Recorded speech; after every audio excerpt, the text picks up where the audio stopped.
A wealthy man, blinded by ambition, forces his ailing daughter to clean the mansion daily, ignoring her suffering.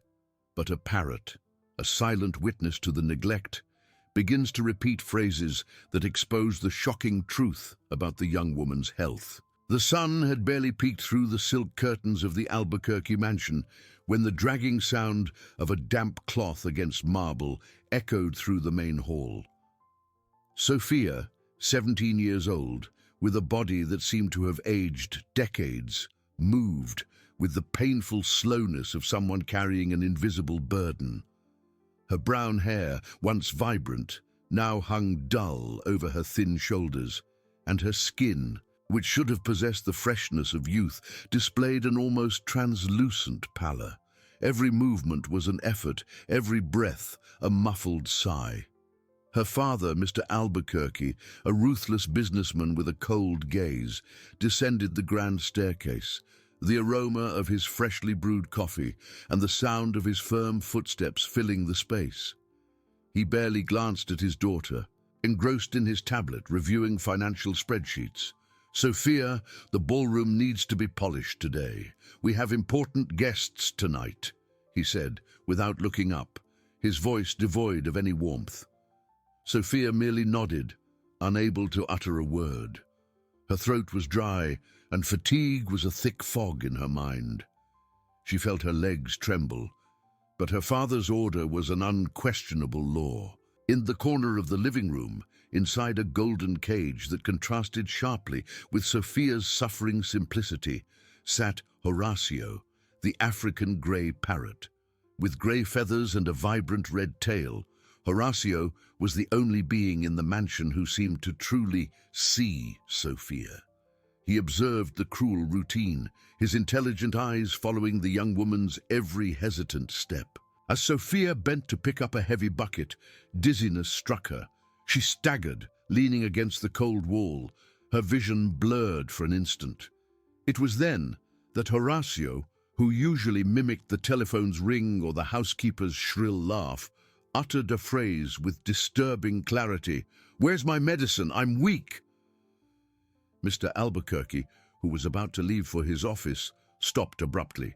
He frowned, looking at the parrot. "Horatio, stop that. What nonsense is this?" he grumbled, shaking his head in disapproval. He attributed the phrase to some random imitation of a television show or a conversation among the staff. Sophia, still panting, raised her head. Her eyes widened slightly. The parrot's voice. It was so similar to her own weak voice. To the pleas she kept to herself, in the darkness of her room, a shiver ran down her spine. Mr. Albuquerque, already annoyed by the interruption, proceeded to his office, slamming the door. He had no time for a bird's ramblings. Sophia, ignoring the persistent dizziness, dragged herself to the ballroom. The vast, opulent space seemed to mock her fragility. She picked up the cloth and the bucket, the strong smell of the cleaning product making her stomach churn. As she scrubbed the polished wooden floor, she felt a sharp pain in her chest. Her breath grew short, and cold sweat trickled down her forehead. She felt her strength abandon her, and the cloth slipped from her hands. "Father, help me!" The voice this time was louder, more desperate. It wasn't Sophia's voice, who lay fallen on the floor, but Horatio's, coming from the living room. The parrot repeated the phrase, with an intonation that carried palpable anguish.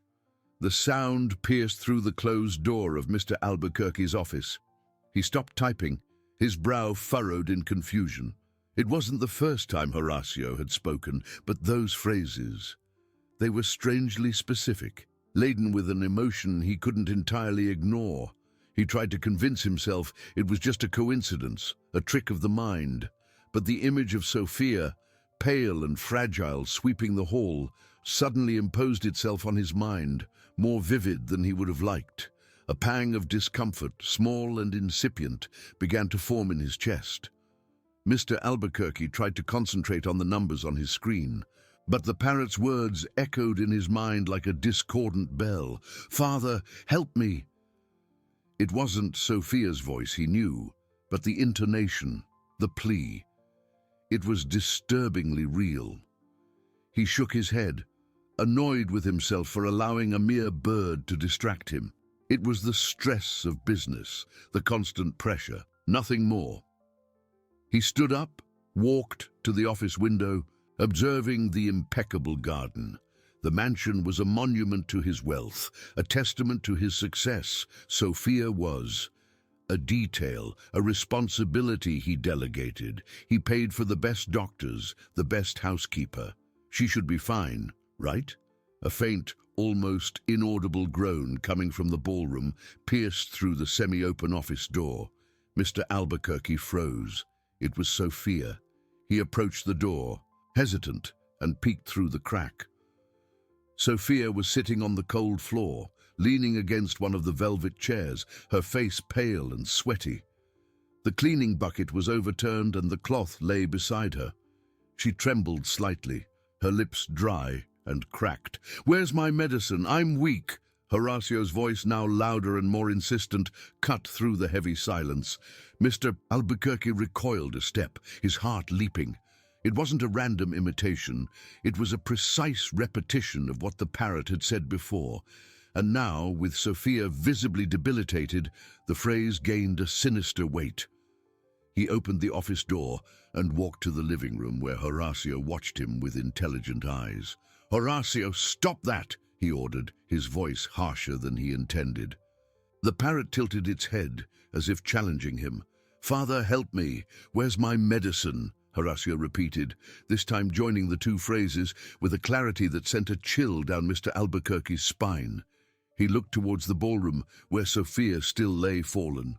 A wave of guilt, small but penetrating, began to corrode his armor of indifference. He had always believed he was doing his best for Sophia, providing everything, but the parrot's words and the image of his daughter.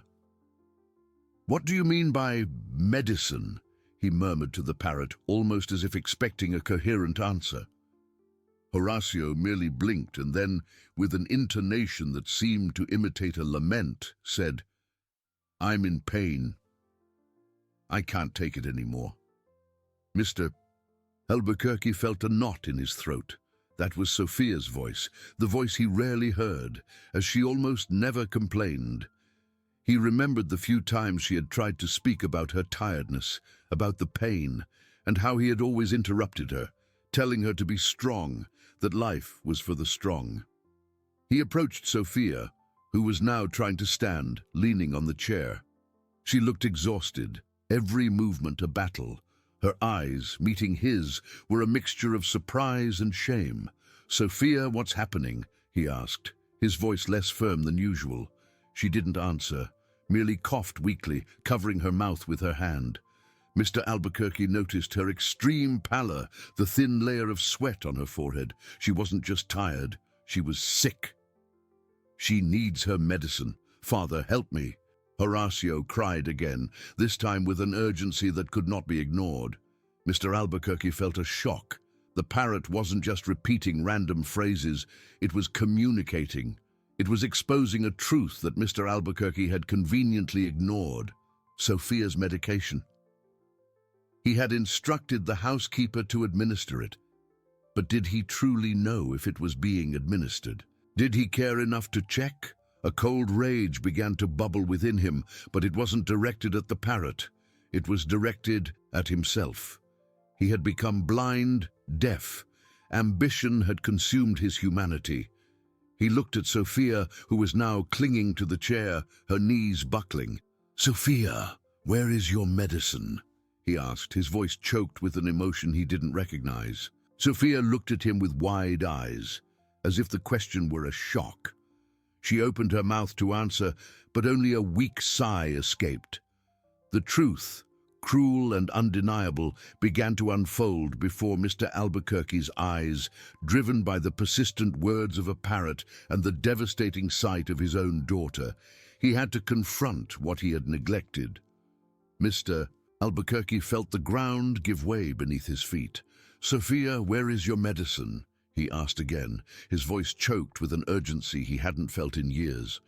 Sophia, clinging to the chair, tried to speak, but her dry lips only formed an inaudible Uh. Her eyes, previously wide, began to close slowly, and her body slipped from the chair, falling to the marble floor with a dull, frightening thud. Sophia! Mr. Albuquerque rushed to her, kneeling awkwardly.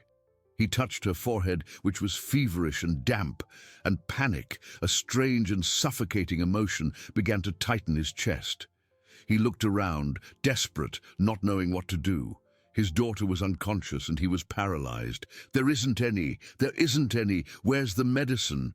Horacio shrieked from the living room, his voice shrill and repetitive, like a deafening alarm. Father, help me! I'm weak!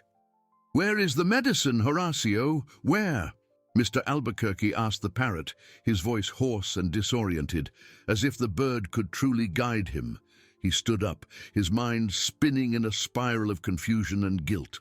He had instructed the housekeeper, Mrs. Ilara, to take care of everything. She was responsible for the medication. He paid well, he expected efficiency. He ran to the kitchen, where Mrs. Ilara usually was at this hour. The kitchen was empty. He went to the laundry room, then to the housekeeper's small office, a room he rarely visited. Nothing. Mrs. Ilara, he shouted, his voice echoing through the silent mansion. A cry that mingled with his growing panic. They hid it! They hid the medicine! Horacio shrieked again, and this time the phrase struck Mr. Albuquerque like lightning. Hid it? The idea was absurd, grotesque. Who would do such a thing? Why? Rage began to bubble up, mixed with fear.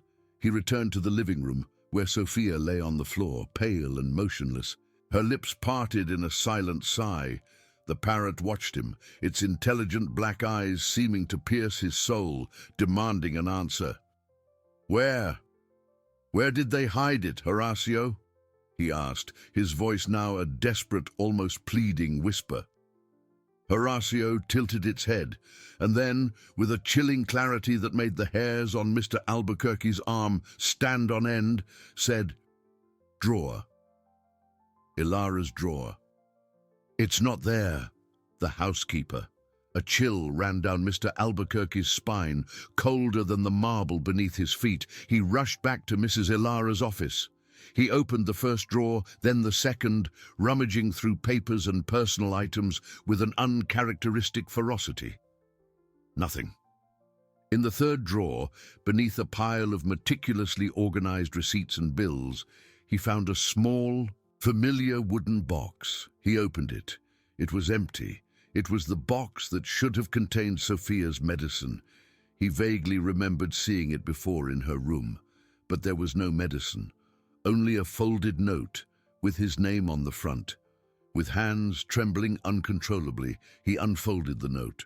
The handwriting was Mrs. Ilara's, elegant and firm, but the words were a punch to the gut. Mr. Albuquerque, I'm sorry, but I can no longer continue. Sophia's medication was removed. I cannot be an accomplice to this. I can no longer bear to see her suffer. May God help her. The note fell from his hands, fluttering to the floor. The word removed echoed in his mind, cold and cruel, more devastating than any negligence. It wasn't an oversight. It wasn't a mistake. It was something far worse.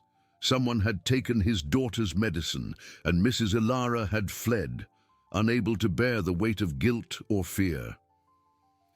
He staggered back to the living room, the sight of Sophia on the floor hitting him with full force. She was still there, a pale ghost on the marble floor, her breathing almost imperceptible. There isn't any more medicine, Sophia, he murmured, his voice choked with disbelief and horror. Someone took it. Horacio, as if understanding the gravity of the situation, repeated in an almost lamenting tone, They took her medicine. Father, help me. Mr. Albuquerque fell to his knees beside Sophia, the crumpled note in his hand. The parrot's words, the phrases he had ignored, ridiculed, now fit into a macabre and undeniable puzzle. Where's my medicine? I'm weak. Father, help me. I'm in pain. I can't take it anymore. He had been blind. not just negligent, but actively blind to his own daughter's suffering. And now, the truth, exposed by a parrot and a runaway note, was a devastating blow. The medicine wasn't just neglected, it had been removed. Who? Why? Rage and despair began to mix in his chest, but guilt was the most overwhelming emotion. He had allowed this. He was responsible. He had not seen. He picked up the phone, his hands trembling, his vision blurred by unshed tears. Not to call the housekeeper, but for an emergency, for Sophia. But Horacio's question, who hid it, still echoed in his mind, a silent scream. Mr. Albuquerque looked at his daughter, then at the parrot. The truth was darker than he could have imagined, and he, the ruthless businessman, was completely unprepared to confront it. Mr. Albuquerque picked up the phone, his hands trembling uncontrollably, his vision blurred by unshed tears. He dialed the emergency number, his mind in a whirlwind. My daughter. She's unconscious. She needs help. Albuquerque Mansion, Magnolias Avenue, number 1200.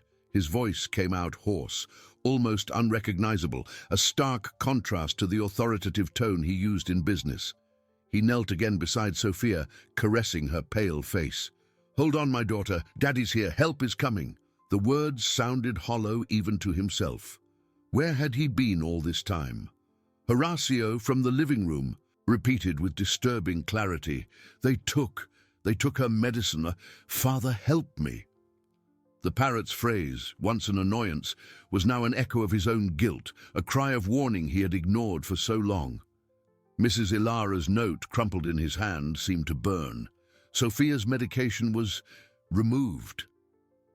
It wasn't negligence. It was sabotage, a deliberate act. Who? Why? Rage began to mix with despair, a cold fury he hadn't felt in years.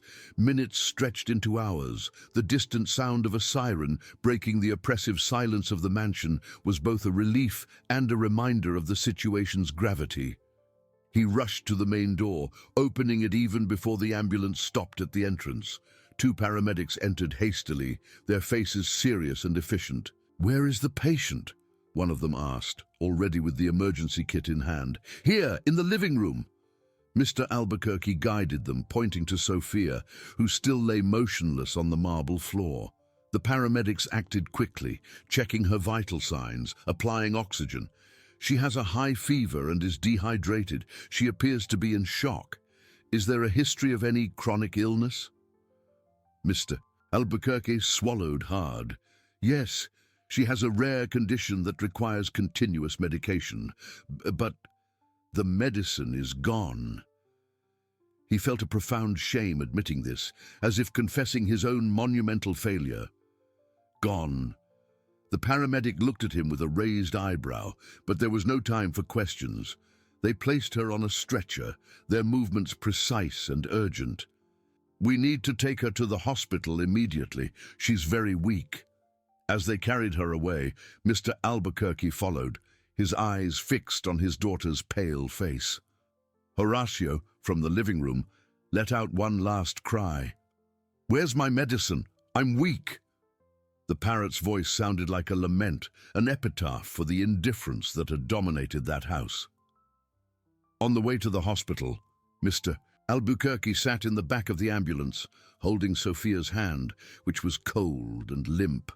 Mrs. Ilara's note was still crumpled in his pocket, its words echoing in his mind. Removed. The housekeeper, whom he blindly trusted, had fled, leaving behind a veiled accusation. Who else knew? Who else was involved? The mansion, once a symbol of his success, now seemed a den of secrets and betrayals. At the hospital, the wait was torturous. He called his lawyer, his private doctor, anyone who could help, but no one could undo what had already been done. Guilt corroded him, an acid burning every fiber of his being. He had built an empire, but failed to protect what was most precious. Hours later, a doctor came to speak with him, his face grave. Mr. Albuquerque, your daughter is in critical condition. The lack of medication has seriously aggravated her condition. She is battling a severe infection, and her immunity is very low. We are doing everything possible, but the situation is delicate." The doctor's words were a punch to the gut, but he already expected the worst. Will she be okay?" he asked, his voice choked. The doctor hesitated. "I cannot give guarantees, Mr. Albuquerque. The neglect was prolonged. We need time, and we need to understand why the medication was stopped." "It was removed," Mr. Albuquerque murmured, more to himself than to the doctor. "Someone took her medicine." He looked at the empty hospital corridor, at the cold, impersonal lights. The opulence of his mansion, his fortune, everything seemed useless now. He had been blind, deaf, and now his daughter was paying the price. Horacio's question, "Who hid it?" was no longer a bird's cry.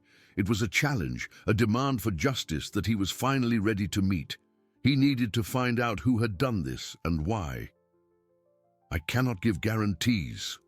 The doctor's words echoed, cold and relentless, sharper than any blade. The hesitation in the professional's gaze was an abyss of despair. The neglect was prolonged. Neglect. The word struck him again. But now, with the revelation of Mrs. Ilara's note and the parrot's confirmation, he knew it was something more sinister. "It was removed," he repeated, his voice choked. "Someone took her medicine." The doctor observed him with an expression of caution, perhaps sensing the depth of the accusation. "I understand, Mr. Albuquerque. This is serious. We need all possible information for treatment and, of course, for the authorities, should you decide to involve them." Authorities. The word hung in the air, heavy.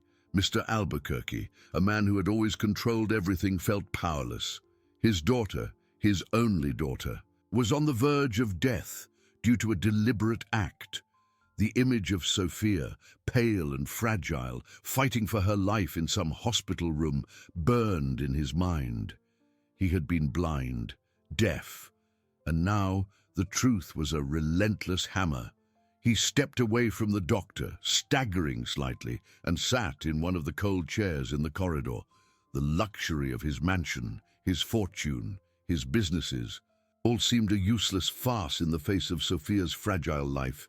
He closed his eyes, and Horacio's phrases, once irritating, now transformed into an accusatory chorus. "Where's my medicine? I'm weak. Father, help me. They hid it. They hid the medicine."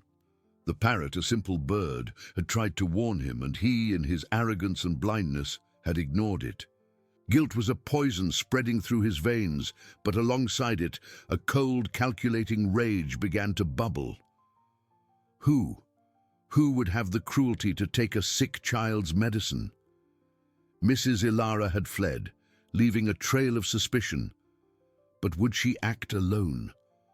Or was she part of something larger? The mansion, once his sanctuary, now seemed a nest of vipers.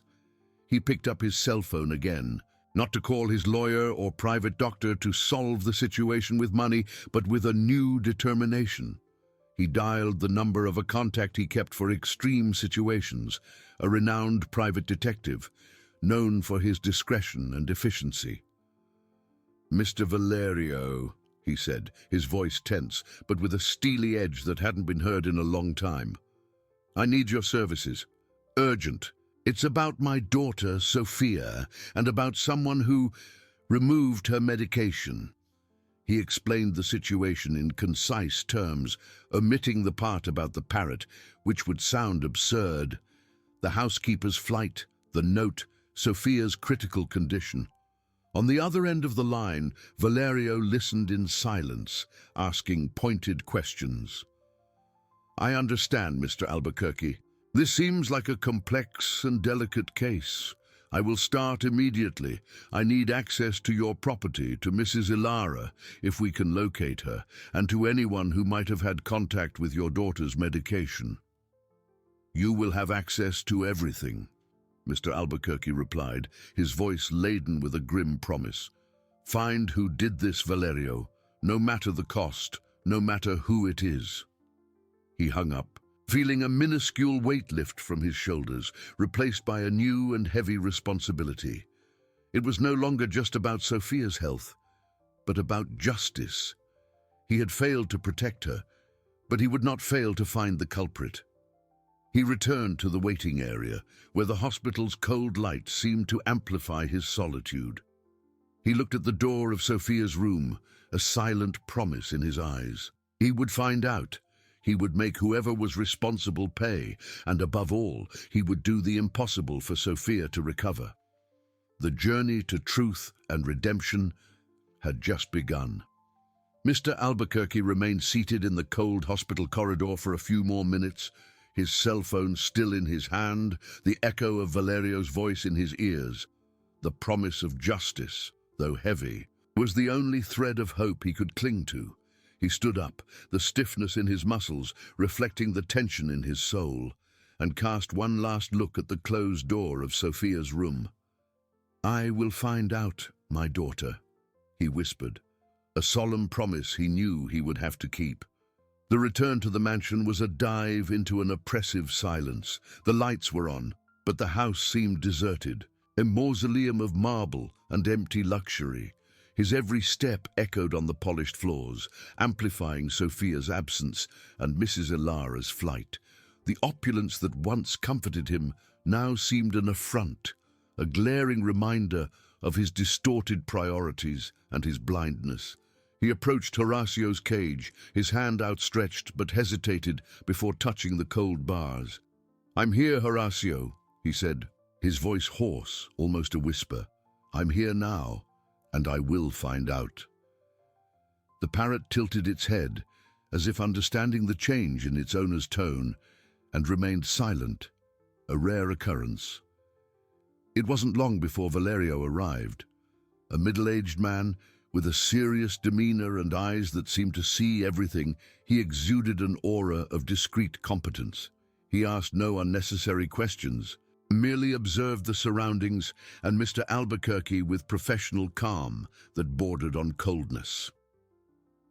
"Mr. Albuquerque," Valerio greeted, his voice low and controlled, without any trace of surprise or judgment.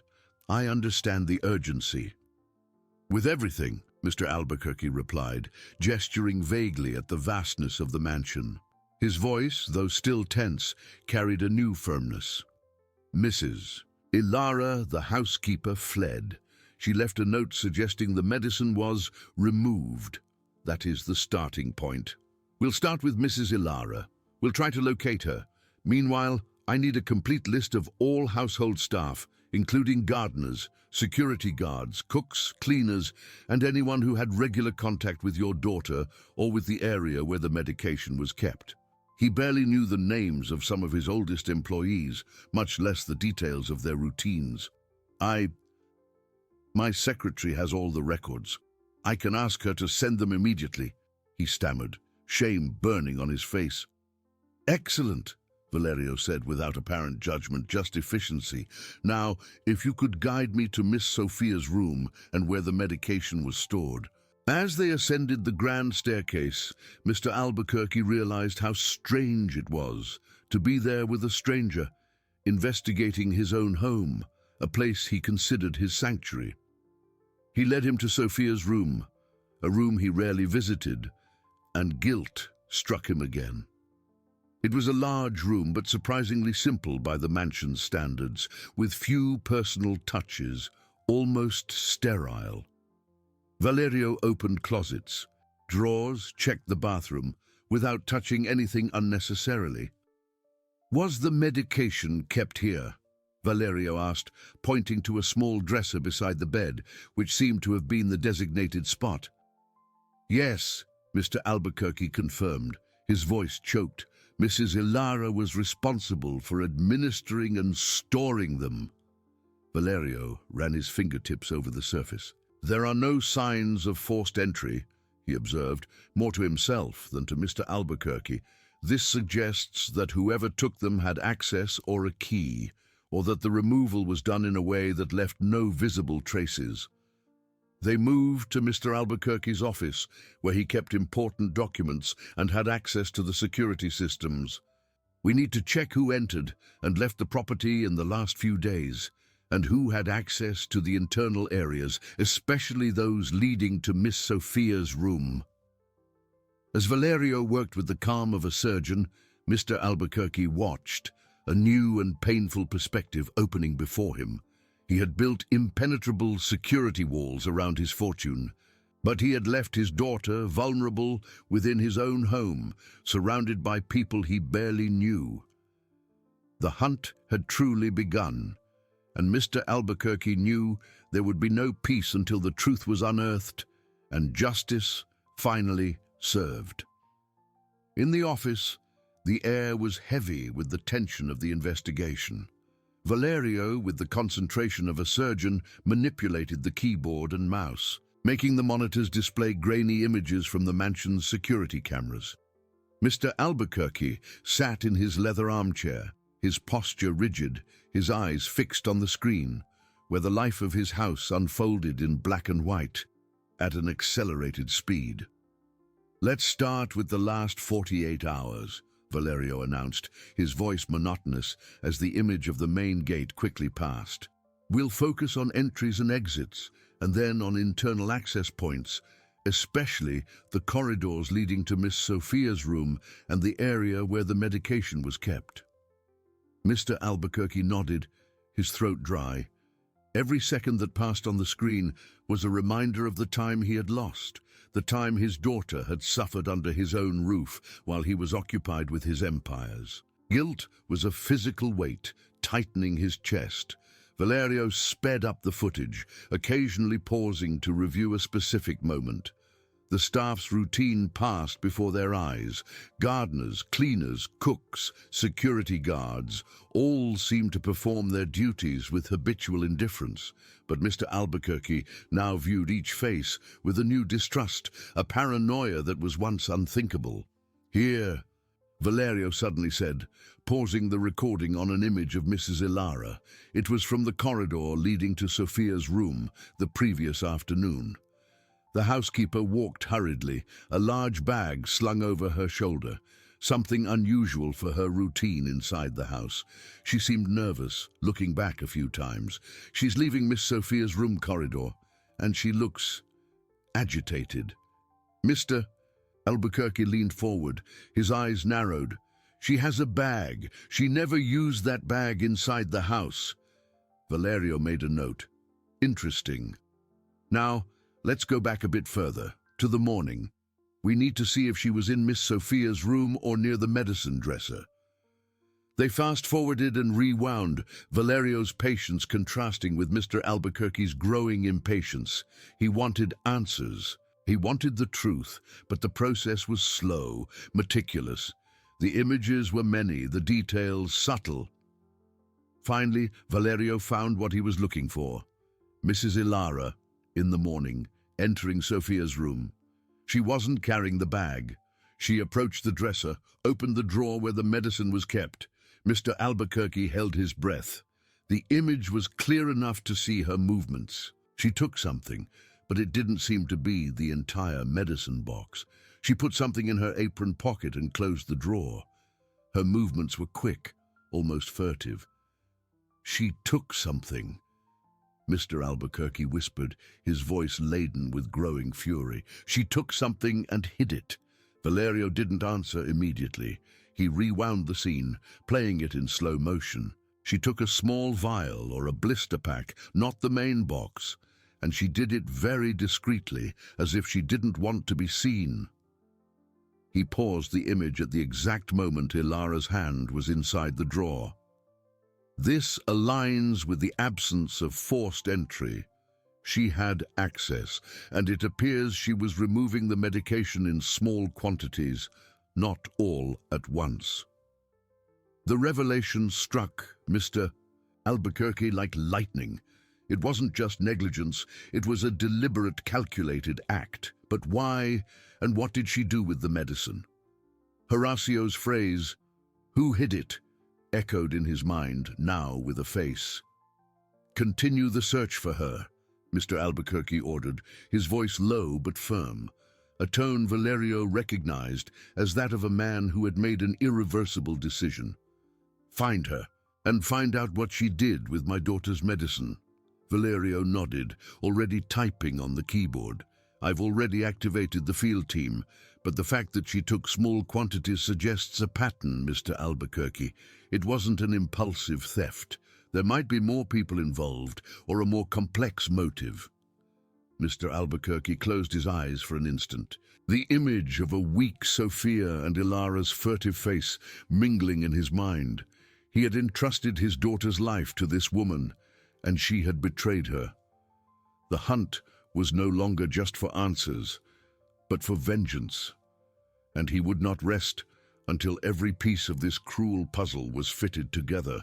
The truth, he knew, would be painful, but he was ready to face it.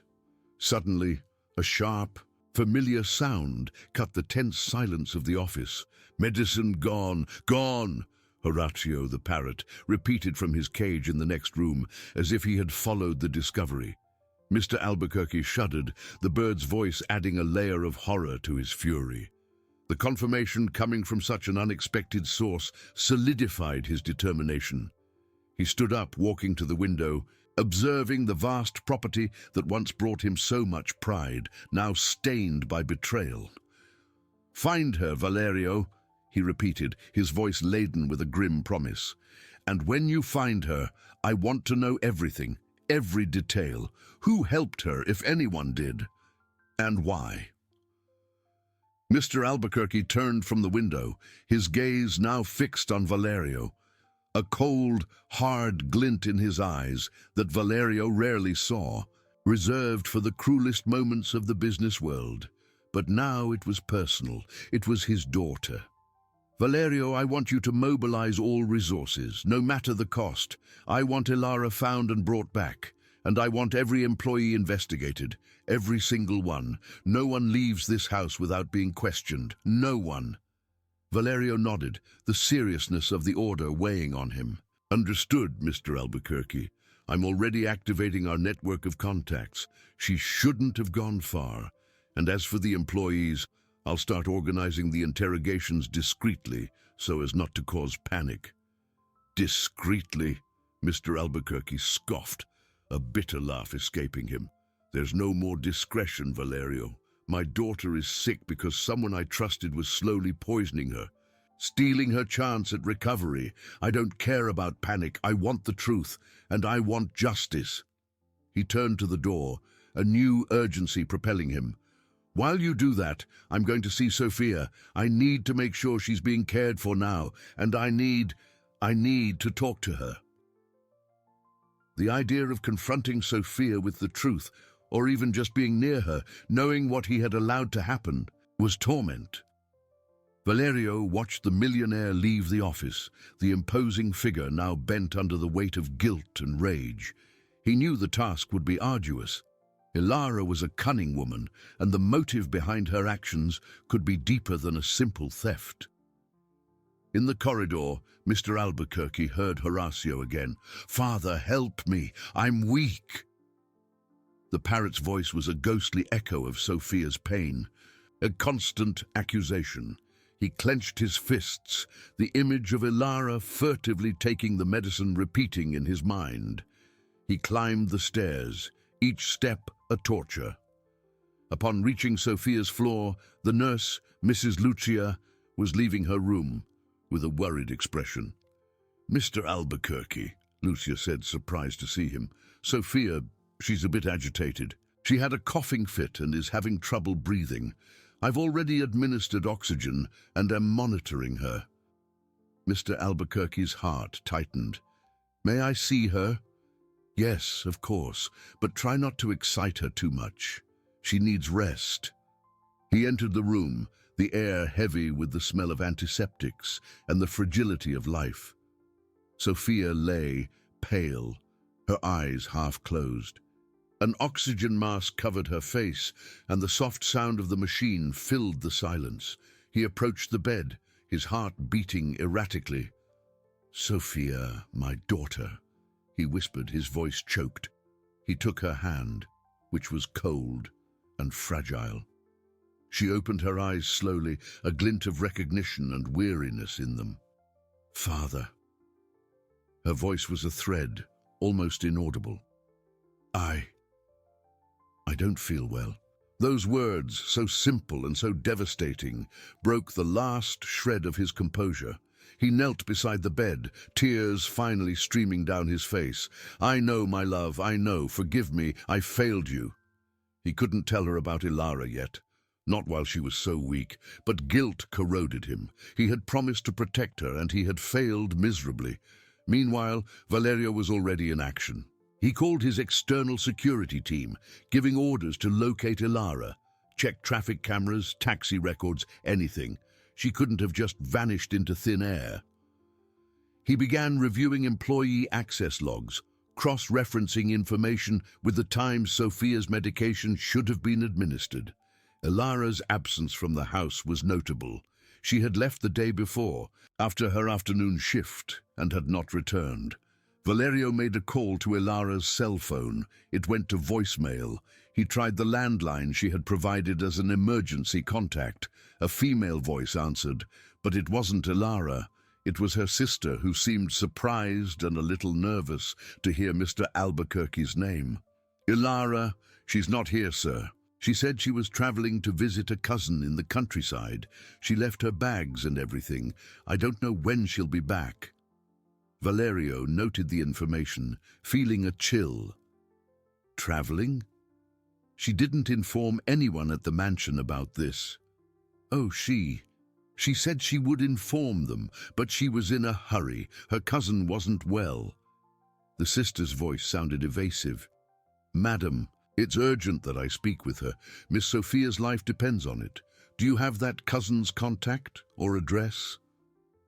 There was a silence on the other end of the line. I don't have it, sir. She didn't give me details. She just said it was urgent." Valerio thanked her and hung up, his suspicion growing. The story of the sudden trip and the sister's evasiveness were too suspicious. Ilara wasn't just fleeing, she was hiding, and the mention of the sick cousin was a convenient excuse. He returned to the office, where Mr. Albuquerque, his face marked by tears and determination, was already waiting for him. "Valerio," Mr. Albuquerque asked, his voice hoarse, "what did you find?" "I spoke with Ilara's sister. She said Ilara traveled to the countryside to visit a sick cousin. But the story doesn't convince me. She didn't inform anyone here, and the sister couldn't give details. It seems like an excuse to disappear." Mr. Albuquerque slammed his fist on the table. "An excuse? Of course it's an excuse. She's fleeing. She knows she's been discovered." He closed his eyes, the image of a weak Sophia and Ilara's furtive face mingling in his mind. "Find her, Valerio, before it's too late for Sophia." Mr. Albuquerque left the office, leaving Valerio immersed in the complexity of the hunt. The order was clear, the urgency palpable. Valerio knew every minute counted. He activated his deepest network of contacts, involving private detectives specialized in locating people and even the police, discreetly, under the pretext of a disappearance. "I want all of Ilara's bank accounts monitored, all call records, any recent purchases, bus or plane tickets," he dictated into the phone, his voice firm. "Check security cameras at bus stations and airports for the last 24 hours. She couldn't have just evaporated." As the external search intensified, Valerio began organizing internal interrogations. He knew he needed to be methodical. He summoned employees one by one to the office, starting with those who had the most contact with Sophia and Ilara. The atmosphere in the mansion, once one of opulence and routine, was now charged with palpable tension. The rumor that Ilara had traveled was already circulating, but the apprehensive glances and whispers in the corridors indicated that the truth, or at least suspicion, was spreading. The first to be interrogated was the gardener, a simple man who rarely entered the house. He knew nothing, only that Ilara was a reserved woman. Next, the cook, Mrs. Marta, who seemed genuinely shocked. "Ilara? Doing such a thing? I don't believe it, Mr. Valerio. She was always so proper." But Ilara's propriety now seemed like a mask. Valerio carefully observed every reaction, every hesitation, every detail. No one seemed to have noticed anything unusual, or at least no one admitted it. Loyalty or fear kept most silent. Meanwhile, Mr. Albuquerque was in Sophia's room, a scene of pain and remorse. He sat beside the bed, watching his daughter fight for every breath. The oxygen mask fogged with the moisture of her weak breath. He held her hand, feeling the fragility of her bones, her cold skin. "Father, I'm thirsty," Sophia whispered, her eyes fixed on him, a mixture of innocence and suffering. He hurried to get a glass of water, helping her drink small sips. Her every movement was a cruel reminder of his negligence. "You'll be okay, my love," he promised, more to himself than to her. "I'll take care of you, I swear." But guilt was a heavy, almost overwhelming burden. He wondered how he could have been so blind, so absorbed in his own business, to the point of not noticing his own daughter's suffering, to the point of entrusting her life to a traitor. In the corridor, Horacio, the parrot, repeated with disturbing clarity, "Father, help me, I'm weak." The bird's voice was a somber echo, a constant accusation that pierced Mr. Albuquerque's heart. He closed his eyes, the image of Ilara furtively taking the medicine repeating in his mind. Rage simmered beneath the surface of his pain. Valerio, for his part, was frustrated. The interrogations were yielding nothing concrete. The employees were nervous, but there were no clues about Ilara's whereabouts or a possible accomplice. Ilara's sister had hung up the phone and was no longer answering. It was as if Ilara had been swallowed by the earth. Suddenly, Valerio's phone rang. It was one of the external detectives. "Mr. Valerio, we have a lead. Ilara used a prepaid credit card, which she didn't usually use, to buy a bus ticket to a small town in the countryside, about 300 kilometers from here. The ticket was bought online, but payment was made at a self-service terminal at the São Paulo bus station last night." "A town in the countryside?" Valerio repeated, the information fitting with the sister's story, but now with a crucial detail. The specific town. "Which town?" "São Bento do Sul, and the ticket is for a few hours from now. The bus departs at 10 a.m. Valerio looked at his watch. It was already 8 a.m. "Mobilize a team immediately. I want them to intercept that bus. Don't let her escape." He hung up and ran to Sophia's room. Mr. Albuquerque was still there, head bowed, holding his daughter's hand. "Mr. Albuquerque, we have a lead. Ilara bought a bus ticket to São Bento do Sul. The bus departs in 2 hours. My team is on its way to intercept her." Mr. Albuquerque raised his head, his eyes red, but with a new glint of determination. "São Bento do Sul." Her sister mentioned a sick cousin in the countryside. It could be the same town. This isn't a random escape, Valerio. She has a destination, a plan, and I want to know what it is. He stood up, his imposing figure once again erect, pain transforming into controlled fury. "Go. I'll stay with Sophia. And keep me informed every step of the way. I want Ilara back, alive, and I want her to tell me why she did this." Valerio nodded and left, feeling the weight of responsibility. The hunt was about to reach its climax. The truth was near, but what would it reveal? And would it be too late for Sophia? The question hung in the air, as heavy as the silence that followed in the girl's room. Valerio wasted no time. With Mr. Albuquerque's order echoing in his mind, he mobilized his most efficient team. 2 black cars, discreet but powerful, cut through the morning traffic heading for the highway. Communication was constant, coordinates being updated every minute. The bus for São Bento do Sul had departed punctually at 10 a.m. We are 15 minutes away from the planned interception point. Mr. Valerio, one of the agents reported over the radio. The bus is approaching the stretch of highway where we can safely approach it, minimizing risks for other passengers. Valerio was in the lead car, his eyes fixed on the road, the tension palpable. Remember, she is not a violent criminal. We want answers, not confrontation, but do not hesitate if she tries to flee. Shortly after, the team spotted the long-distance bus.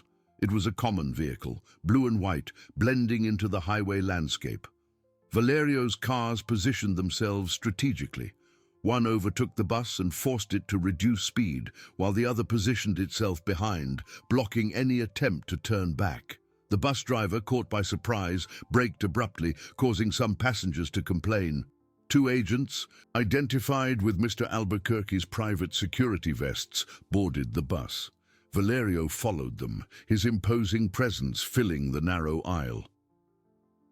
"Good morning, ladies and gentlemen. Sorry for the inconvenience. We are looking for a specific person. Please remain calm," one of the agents said, his voice firm. Valerio's eyes swept the seats. In the back, near the window, was Ilara.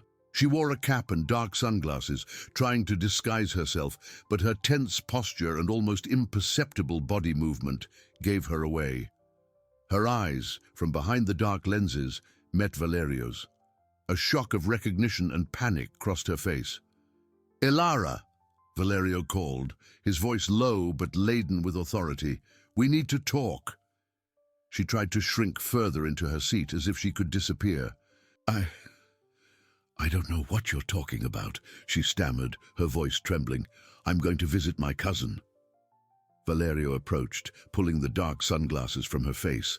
Ilara's eyes were wide, full of fear and guilt. "Your cousin is in Sobento do Sul, isn't she? The same town where you bought a ticket with a prepaid card, trying to hide your tracks. Don't lie to me, Ilara. Sophia's life is at stake." The mention of Sophia seemed to hit her like a blow. A tear ran down her face. I didn't mean to." "Didn't mean to what, Ilara?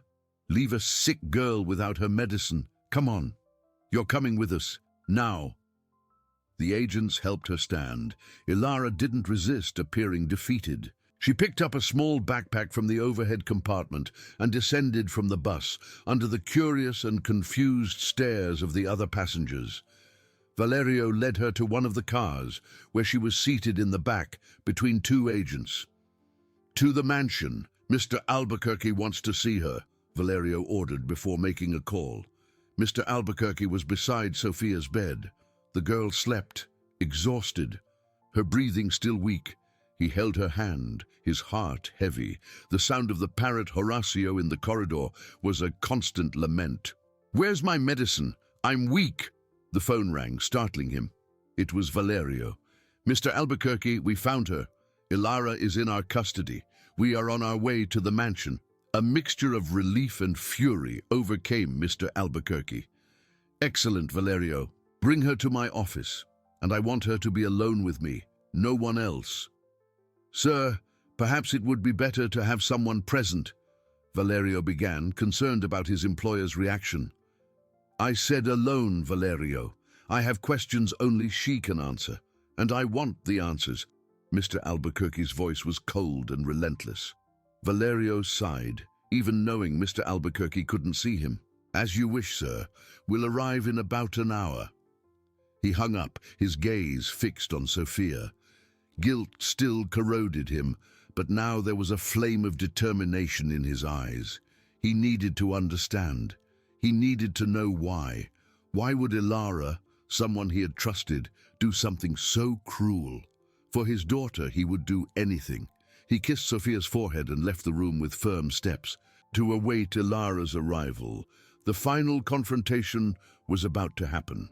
The armored car glided into the mansion's driveway, stopping discreetly at the back, away from the curious glances of the few staff still circulating.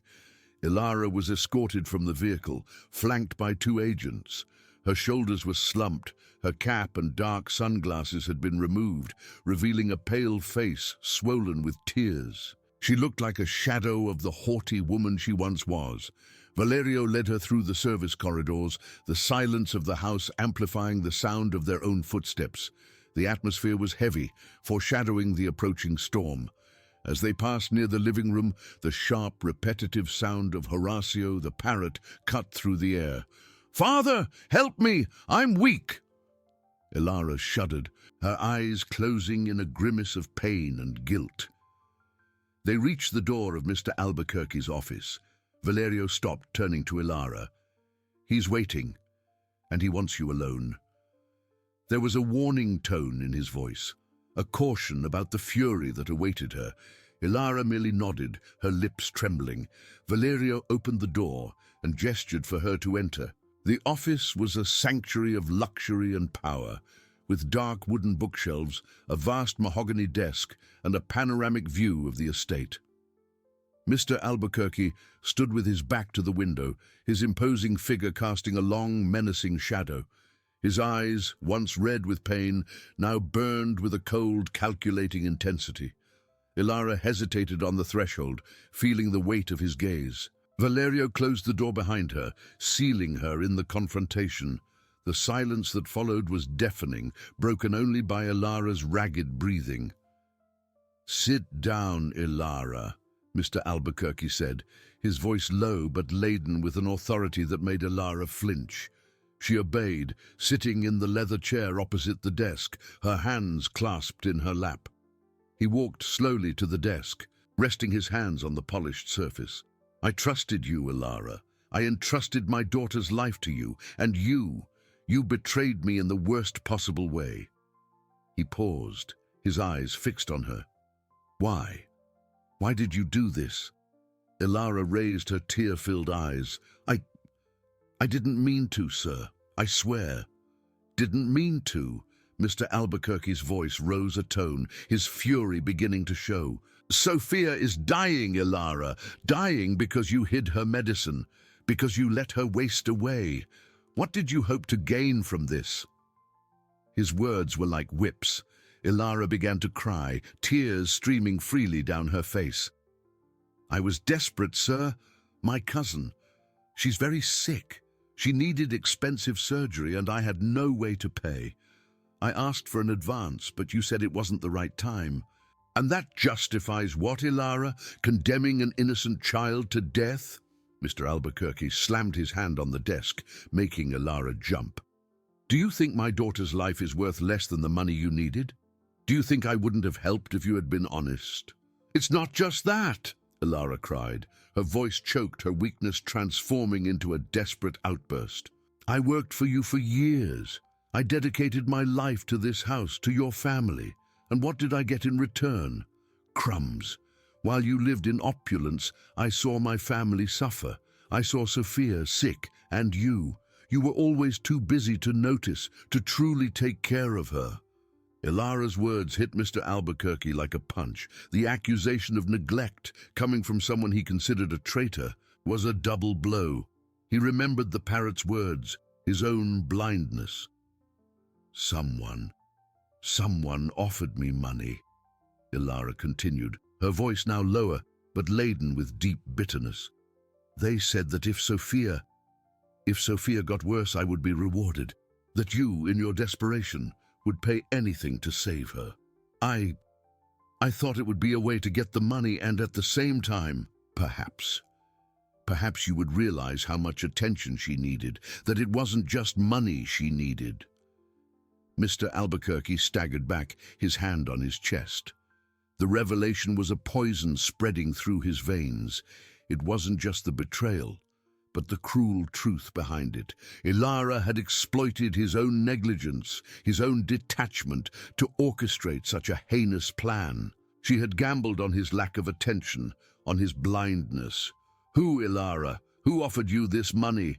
he asked, his voice hoarse, almost a whisper. Ilara hesitated, her eyes darting away. I don't know. It was an intermediary. I only received messages and instructions. The money would be deposited after the plan was complete." Mr. Albuquerque closed his eyes, the image of Sophia fighting for every breath flooding his mind. Guilt, already a burden, now became an overwhelming mountain. He had allowed this to happen. His own negligence had created the opportunity for Ilara's cruelty. "You don't know who," he repeated, opening his eyes, which now gleamed with a cold, dangerous fury. "You will tell me, Ilara. You will tell me every detail. Because if Sophia doesn't survive this, I swear you will regret every second you spent in this house." Ilara sobbed, her body trembling uncontrollably. I can't, sir. They threatened me. They said if I spoke, my cousin, my family, they would go after them." Mr. Albuquerque watched her, his mind working quickly. It wasn't just a matter of personal revenge against Ilara, but of unraveling a web of cruelty that had almost cost his daughter her life. "Who are they, Ilara? Give me a name, a detail, anything," he demanded, his voice now more controlled but still sharp. "You are safer with me than with whoever manipulated you. I can protect you, but I need the truth." Ilara raised her head, her eyes red and swollen, but with a glimmer of desperation that seemed genuine. "It was always through encrypted messages, sir. An unknown number. But once I saw the intermediary. He was a tall man with a scar on the left side of his face. He handed me the first envelope with instructions near the service gate a week before Sophia started to get worse." Mr. Albuquerque absorbed the information, his expression hardening. A scar, a detail, it was a thread, and he would pull it to the end. "Valerio!" he shouted, his voice echoing through the office. In seconds, the door opened and Valerio entered, accompanied by 2 agents. His eyes swept the scene, noticing the palpable tension. "Yes, sir?" "Take Ilara. She is in custody. Ensure she is interrogated by someone competent, and I want all the information she can provide about a man with a scar on his face. I want you to investigate every call, every message, every movement of hers in recent months. Leave no stone unturned." Valerio nodded, his expression serious. The agents approached Ilara, who offered no resistance. She stood up, her shoulders slumped, and was led out of the office. Before leaving, she turned to Mr. Albuquerque, a look of regret and desperation in her eyes. "I'm sorry, sir. I'm truly sorry for Sophia." Mr. Albuquerque did not respond. The pain Ilara had caused was too deep to be healed by a simple apology. He needed justice for Sophia. As soon as the door closed, Mr. Albuquerque collapsed into the chair, his head in his hands. The silence of the office was heavy, but it was soon broken by a familiar sound coming from the corridor. "Where's my medicine? I'm weak. Father, help me." Horacio, the parrot, repeated the phrases that had been Sophia's cry for help, and which now served as a constant reminder of his own failure. He raised his head, his eyes fixed on the door. Guilt was still there, a heavy burden, but now mixed with fierce determination. He stood up, adjusted his jacket, and left the office. In Sophia's room, the scene was a mixture of fragility and hope. The girl still slept, but the nurse, who was beside the bed, smiled upon seeing him. "Mr. Albuquerque, the doctor said she's responding well to the medication. Her fever has considerably decreased, and her breathing is more stable. She still needs a lot of rest, but the worst seems to have passed." Overwhelming relief flooded Mr. Albuquerque. He approached the bed, observing his daughter's pale face. He held her hand, feeling the slight pressure of her fingers. Sophia was fighting, and he would fight for her. "Thank you," he whispered to the nurse, his eyes teary. He kissed Sophia's forehead, a silent promise that things would be different from now on. He would no longer be the absent father, the rich man too busy for his own daughter. He would be the father Sophia needed, the father she deserved. He knew that Sophia's journey to recovery would be long, and that the search for the mastermind behind Ilara would be arduous. But he was ready. He had learned the most painful lesson of his life, and he would not forget it. The mansion, once a symbol of his opulence and his negligence, would now be the home of a dedicated father and a beloved daughter. And Horatio, the parrot, with his disturbing phrases, would forever be the voice of truth that awakened him. Mr. Albuquerque, finally, was ready to be a father.